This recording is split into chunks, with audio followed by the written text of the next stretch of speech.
Hi, welcome to Great People TV. Ben, it's great to see you. Fantastic to see you, Sylvia. I've missed you, and it's good to see you again. Can't say much more than that. We're going to have a great show, my friend. Absolutely. When you think of ADHD, which stands for Attention Deficit Hyperactive Disorder, do you automatically think of hyperactive little boys? And how does ADHD relate to the world of work?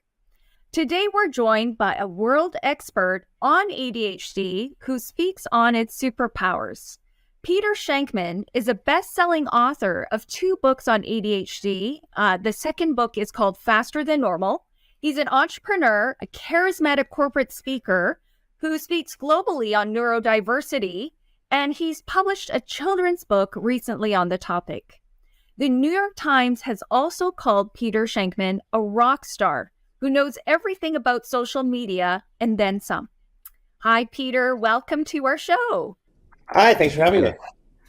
So, Peter, can you tell us, how did you know you had ADHD? And could you describe, give us a short version of what ADHD is?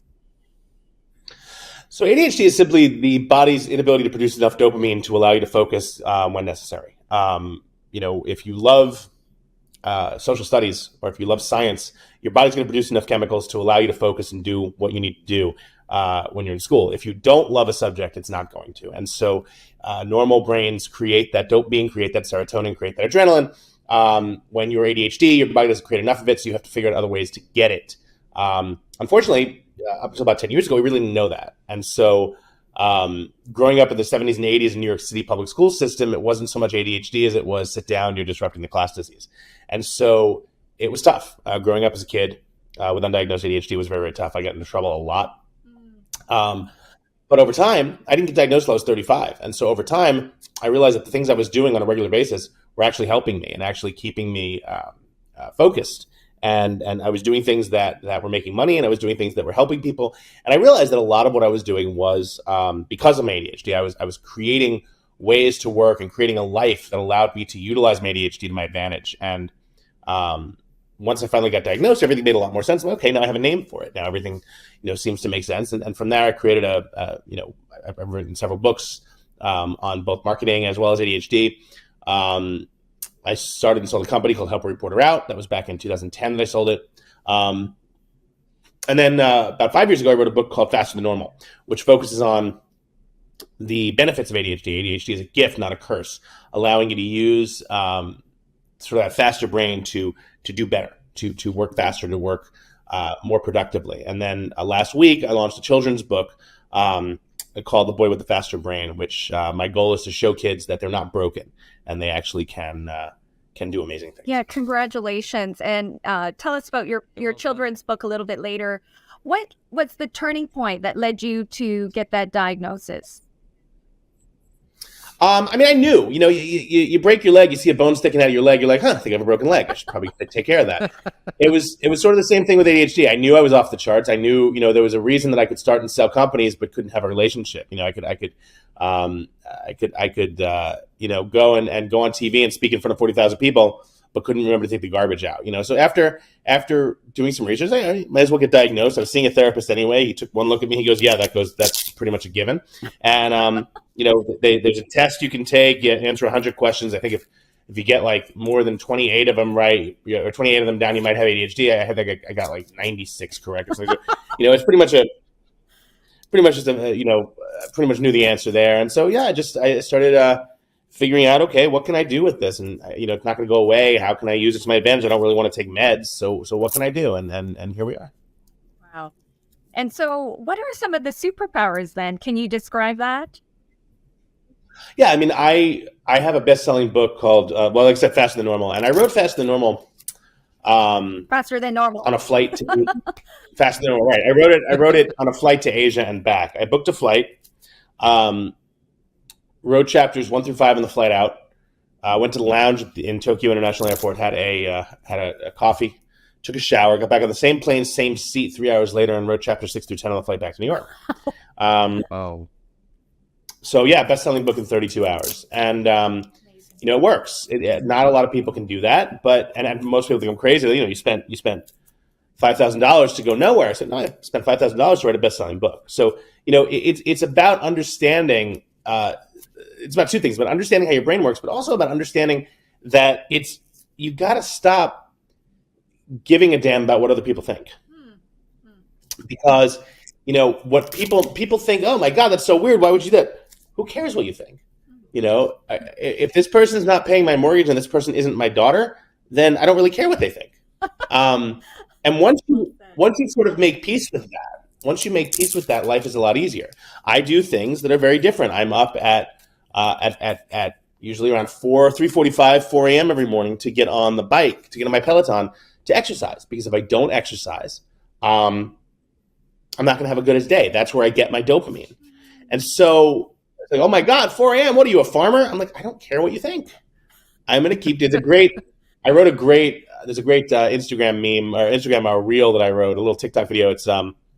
It shows me on the bike and it says, the caption is 4 a.m. to exercise. Why don't you work out later? And it's me on the bike going, and hear me out, you shut the fuck up and I keep doing exactly what I'm doing. And there's it's what works for me. Focus too, right, Peter? Yeah, I love that meme. There's the hyper focus, the thinking outside the box. It's exactly that. I mean, for me, it's coming up with crazy ideas. I mean, back when I ran a PR firm in 2000, we were trying to figure out ways to promote our firm. And I said, we should all go skydiving. And everyone laughed. And I organized a trip to take 150 CEOs and journalists skydiving. And we got, on the cover of a magazine for it. So, I have an assistant for 15 years and she's the same assistant. Her name is Megan. And whenever I have an idea, I go, I have an idea. And most people go, oh, what is it? I go, I have an idea. And Megan goes, oh, so that's a good thing. It is a good thing. Yeah. I love the tagline on your email. It says, doesn't it say something like Megan is the calming force? Megan's my calming influence. Yes, that's her actual title. Her actual title is my calming influence. Yes. I love it. Nice. But Peter, what about, when you went through ADHD, it was a different time. There was no social media. There was none of the medical tools that are around today, these fancy medical terms and the academic jargon that goes with it. But, keeping it simpler, like, with little children, it's all about keeping it simple. So how should parents, because parents are the ones who panic usually, and say, oh my God, what they need to understand, what parents need to understand is that... How should they process that? Yeah, what parents need to understand is that their kids are not broken. If they know, basically, if you give a kid, if you learn to drive a Honda, let's say a Honda Accord, it's a nice, safe car, right? It'll take you from point A to point B, but you might have to floor it to get it up to highway speed after a while, right? If you know how to drive that Honda, then all of a sudden someone gives you a Lamborghini and says, here, drive this, and you floor it to get up to highway speed, and you're 400 miles an hour, and you crash into a tree, right? So having an ADHD brain is like having had a Honda and all of a sudden be given a Lamborghini. You have to learn how to drive it. Once you learn how to drive it and learn how to drive that faster brain, that's when you can change the world. So one of the things that I need parents to understand is that you really can change the world. Simply, the kids can change the world. Let them be themselves, right? And let them learn to do things that are new. That, for me, like, I wish I had exercised every day before school. It would have totally helped me, just because I see the difference now. But I didn't know that. I didn't know how to do that. Right now, we're all in a rush. We're all rushing out the door. So instead of giving, our kids 2 bowls of chocolate frosted sugar bombs and then driving them to school, maybe we give them protein like eggs and some fruit or something like that, and then walk to school or whatever the case may be. So there are ways to do that. Absolutely. There's a school district in Texas that as an experiment they switched the lunches they were giving, the breakfast and lunches they were giving, to about 60% protein as opposed to 60% carbs, and they increased recess from 15 minutes to 90 minutes a day, and ADHD outbursts in boys went down 31%, and girls speaking out and getting involved in class went up 26%, because girls present ADHD differently than boys. Girls present in terms of drinking into themselves. And so it was pretty amazing. Yeah, it was pretty amazing. Nutrition is key, especially if you're not going to go on medication. So is sleep management. Ben, I mean, a lot of journalists are supposedly ADHD. I mean, are you examining yourself? I mean, I suspect I have ADHD on some level, and I am afraid of boring conversations. And maybe that's the hyper focus element. Tell us some of the drawbacks, some of the challenges, and how do you manage that, Peter? Well, I have, so I have very interesting rules in my life. Like I said, I wake up super early and I exercise. I go to my closet, and my closet has two sides to it, and they're actually labeled. And the sides say office/travel, which is t-shirt and jeans, or speaking/TV, which is button-down shirt, jacket, and jeans. And that's it. Yep. My suits, my vests, my sweaters, those are all in my daughter's closet in her room. Because if I had to look every morning, what should I wear? Oh my God, that sweater. I remember that sweater. Laura gave me that sweater. I wonder how she's doing. I should look her up. It's 3 hours later. I'm naked in the living room on Facebook. I haven't left the house. So it is much easier. It's much easier to sort of, do the things that I know work for me. Eliminating choice prevents things like that, prevents me from, going off track. Getting 8 hours of sleep a night. I know it sounds crazy, but getting 8 hours of sleep a night is probably one of the best things in the world you can do for yourself. Getting tested for sleep apnea. Turns out I have massive sleep apnea. Even when I was sleeping 8 hours a night, I was waking up probably like 70 or 80 times an hour. So now I have a CPAP mask and I sleep right through the night. I sleep great. I wake up. I'm wide awake. It's things like that you want to make sure that you're doing. What you eat, right? If I'm eating healthy, if I'm eating protein and very few carbs and healthy food, I feel a ton better. If I'm gorging on pizza and grilled cheese or whatever, I feel like shit. And so it's, again, that's a dopamine thing. Oh, I'm in a bad mood. Let me have some bad food. Well, that might make you feel good about 15 minutes, but it won't last. Right. So really it's knowing these things and knowing what works for you. And avoiding sugar. Is that something you do personally? I avoid sugar as much as possible. I avoid alcohol as much as possible. I'm not perfect. I have occasional drink. I have the occasional. My daughter loves Pinkberry, right? I'm not going to go and get her Pinkberry and not order some. So you figure out how to make it work. But I tried. For instance, instead of ordering in a pizza, we go out and get pizza. We go out and have a slice at the restaurant, because if we order in a pizza, she's going to have 2 slices. I'm going to have 7. So that's not good, right? So it's you make it in such a way that it works for you. Okay. Tell us more about the neurodiverse economy, and what kind of advice would you give companies in Asia that are lagging behind the West when it comes to taking advantage of the powers of neurodiverse people? Well, the key is that we're looking at a world where 1 out of every 8 people has some level of neurodiversity. That's 1 billion people. Whoa. Okay, chances are that you've hired some of them. Chances are they work for you. Chances are you are selling to them. How do you create a world that is more open for them? How do you create a work environment that people who are neurodiverse want to be a part of, right? You have to understand that 1 of every 8 people is a lot of people. And so, I've been in business, I've spoken to companies where they ask what they can do. It's like, well, first of all, just be open to different ways of working. You're going to have some employees who really, really like to work on their own. And I mean, I know that if I have to work and spend time in an office, I am much better if I can do that at, say, 5 a.m., right? I'll get into the office. I'll work from 5 to 3 or whatever, or 5 to noon or whatever, as opposed to like 9 to 5, because, surrounded by people making noise and looking, oh, that is something shiny. It's much better for me to be on my own and sort of zoning in, because I have these zones of focus where if I sit down and focus for, I could work for 4 or 5 straight hours doing nothing else. Yeah. But if I'm distracted, between, hey, Peter, can I ask you this? Can I ask you? Well, now I'm not working. And my ex-wife is famous for this. My ex-wife would call me all the time. She's like, hey, I have a question. I'm like, okay, I'm in a meeting right now, but can I call you back? Yeah, I just want to ask you one thing. Okay, this is not me calling you right back. Right? This is you continuing to ask the question. And then she pulls me out of that zone of focus, and it takes a long time to get back in. So it's the question of understanding the best way that your employees work and letting them work that way. I've advised companies to allow their employees, if they want to, instead of going, if they have a huge meeting, let them go for a run or let them do something, let them do some exercise beforehand. I won't go into a meeting unless I walk to the office, or if I'm in the office and I haven't walked, I will walk up the stairs instead of taking the lift, because for me, that even something simple as 3 or 4 flights of steps is enough to get that dopamine right. Nice. I do have, I mean, I don't have too many more questions because you explained it so well, Peter, but let's just take it, sort of, I mean, Sylvia's asked about the higher end. I'm just going to go down a few notches, because I'm a dad of 2, and, you know, my young children are young and they are going through things like how to counter bullying, how to counter name calling, and all the challenges of high school. High school is a tough place. No question about it. Yeah, regardless of which country you're in. I mean, in Asia it's tough, it's America it's tough.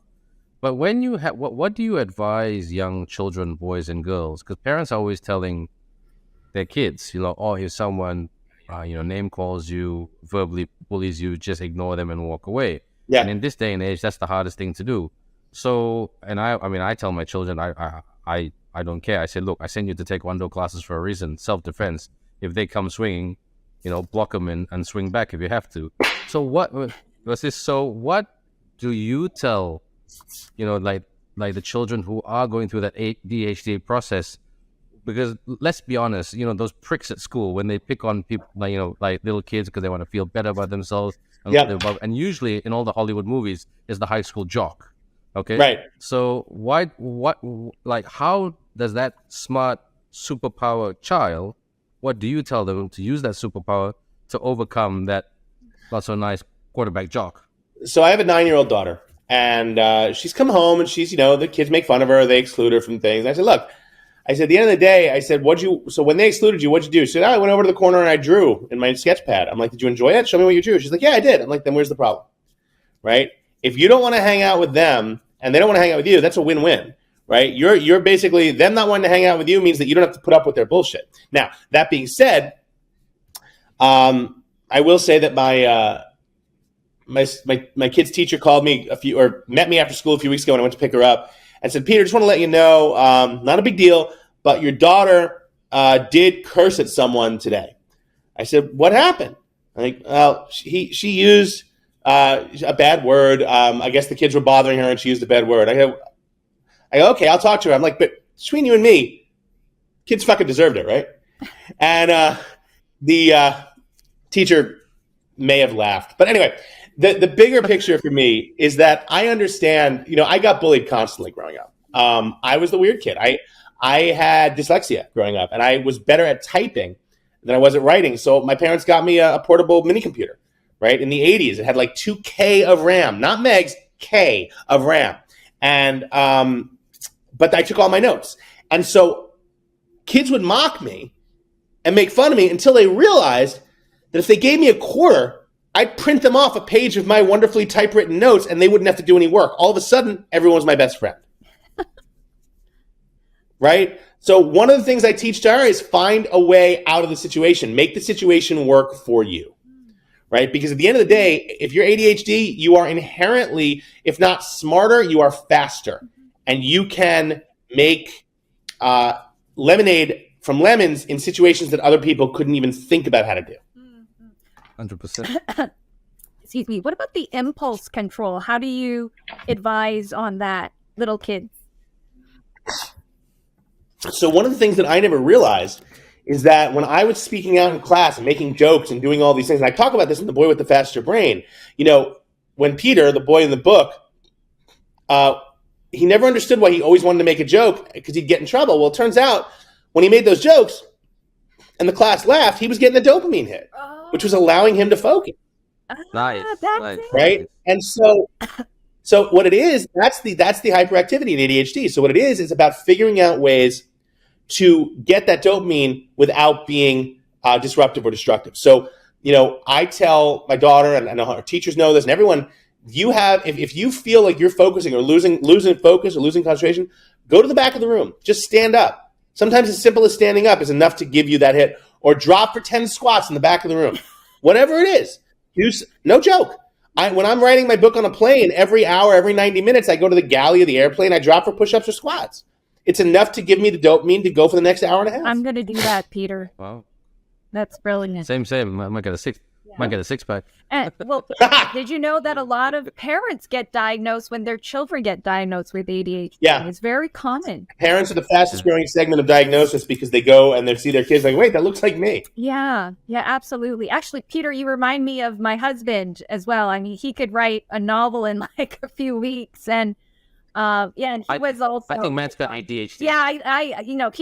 He knows. I think so. Yeah, definitely, he knows. But that's the thing. Like, some people feel empowered when they take on that identity, whereas I know some people who keep quiet, like myself. Where I haven't. Yeah, I mean, look, it's not easy to tell the world that you're different, but no one normal ever did anything exciting. 100%. I love it. Right? Tell me the people who I look at America, and we have our problems, no doubt, but go back a few hundred years, the people that built this country, who came over, you don't have a normal brain. You wake up one day, you know what we should do? Hear me out here. We should take a boat, go over there, and start some new shit. Right? I know they're going to kill us probably, but we should go start some new shit. Normal people don't think like that. That's so fascinating, because my husband is in a sector where pushing the boundaries works for him, because he fights human trafficking. So Peter, do you want to tell us about the children's book and what you're doing with the profits? Yeah, so Boy with the Faster Brain is designed for kids who believe that somehow they're different and they don't exactly know, and maybe they've been diagnosed, maybe they haven't, but it's basically the story of Peter, who gets in a lot of trouble growing up until he finally meets Dr. Lisa, and Dr. Lisa explains to him, hey, you're not messed up, you just think differently, so let's try to figure out a way to use your brain to do better things. And I wish I'd had a Dr. Lisa in my life as a kid, and the goal is to really grow that. And I'm instead of what I want to do is, instead of charging to speak, I'm willing to to go in and speak to any school or school district anywhere for free to talk about this, to get this story told, because I think that the conversation around ADHD and neurodiversity as a whole needs to be expanded. Can you give us a few more examples for companies, for those who are watching? How can their companies benefit? How can their bottom line benefit from those who are neurodiverse? One of the things to understand is it's very similar to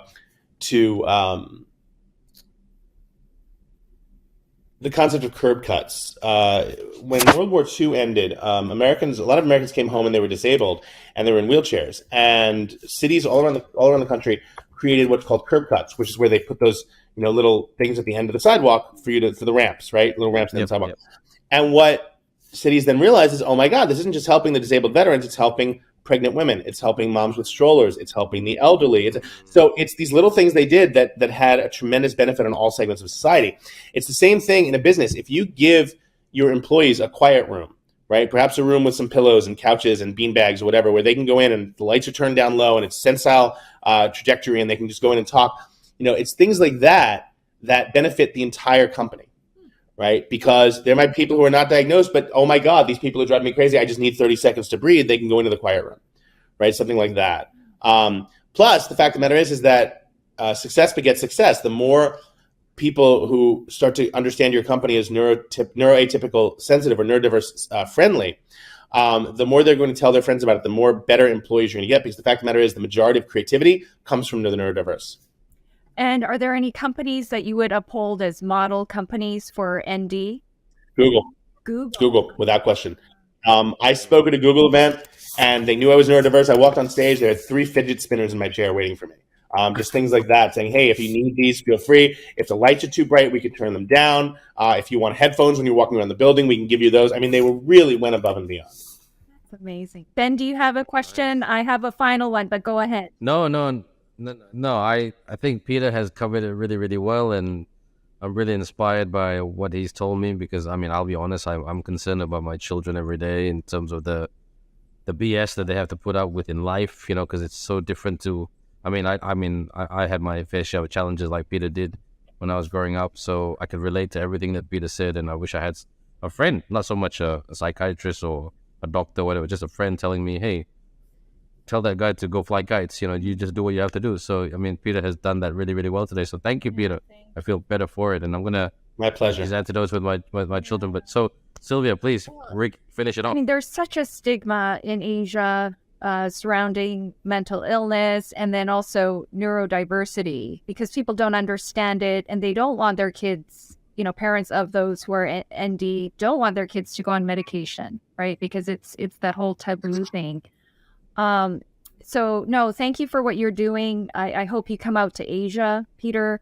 I'd love to. Definitely want to come back. Yeah, I hope Please so. do. My last question is, out of all your projects, what are you most proud of? And then after, if you want to just add, your message, just wrap it up with your last word. But what are you most proud of, Peter? I think other than this book, other than The Boy with the Faster Brain, which I'm really hoping changes lives, probably Faster Than Normal, because it was really the first time I opened up about ADHD, and even to this day, I get emails every single day from kids and from adults who just say, "Oh my God, this book is me. I finally understand myself better. Thank you so much." So it's a great feeling. Wow. And anything else you want to say about your journey, your last words on this show? Life is meant to be fun.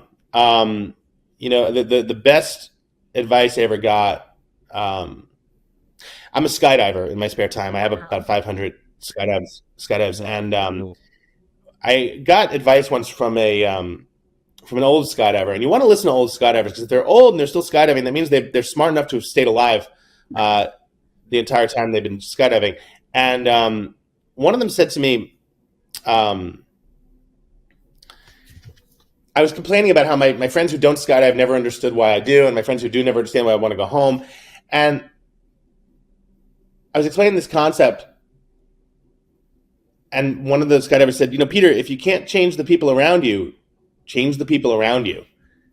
And that just sort of blew my mind. And I've always I think that was the start of my understanding not giving a damn, right? Not caring what other people thought, right? I'm just going to live my life. The only people I need to impress are my daughter, and I'm good. I love that. It's like flipping off a switch, right? And so I'm curious, Sure. Before skydiving, were you doing other dangerous things? Yeah, but like not like legal dangerous things. I grew up in New York City. We were exploring the subway tunnels in the 80s because they looked cool. I didn't realize that I knew it was illegal, but I didn't realize that like how dangerous it was. I just thought it was fun, right? To go in and look at these tunnels, because for me, I'm like, wow, this was excavated in the 1870s. I wonder if there's still like a pickaxe in here from then. I never did anything. Because it was I wasn't trying to cause trouble. I was just trying to. That looks exciting. Let's see where that goes. Yes. Oh man, I mean, it makes me think. When I was in elementary school, my friends and I used to run in front of cars, like to avoid them across a highway. And then I've gone into brothels with cameras, and like I've done some really stupid things. But now I kind of understand why, right? Yep. Ben, what about you? Does this bring anything to mind? I'm sure you've done some wild things in your youth. Well, yeah, no, I mean, look, I was in boarding school, and we are all like what Peter said in not so many words. When you're young, and especially in an environment that's so controlled and regulated and institutionalized, we were all about breaking the rules. A teacher says you can't do something, you want to find out if you can do something, So it's just like, like cigarettes or pornography or alcohol. You can't do that. But young kids in that kind of environment will find a way to do it, So, yeah, there's some silly things, but nothing like... nothing that would nothing life endangering, right? Yeah, right. You channeled it in sport. But nothing that would cause, and then nothing that would create wars of between channels and countries, right, and start the next revolution. But you never know. In this day and age, anything is possible. Look, Sil, do you have any more things to add or to ask? Thank you, Peter, for your time. It was illuminating to speak with you. Thank you so much for your transparency and your advocacy globally. It's so needed in My pleasure. And hope to see you here. Peter, just one last question. Do you have any marketing or website that people can find a bit more information about you? So I'm at Peter Shankman on all the socials, and my life is at shankman.com. All right. Well, look, everyone, it's been a very, very interesting episode with Peter Shankman, speaking frankly, truthfully, very direct, no BS. It is what it is. ADHD, it's a superpower. So, Sylvia, thank you so much for finding a great guest like Peter and bringing him to life at Great People TV. Peter, thank you for making this hilarious and inspirational. And the conversation doesn't stop here. If you ever do want to tell us a bit more about your future books, just send us a message. We'll have you back right here on Great People TV. Will do. So until then, my friend, take care and stay safe. Thank you. Bye-bye. So, bye. Okay, we got it. Welcome to Great People TV. Ben, it's great.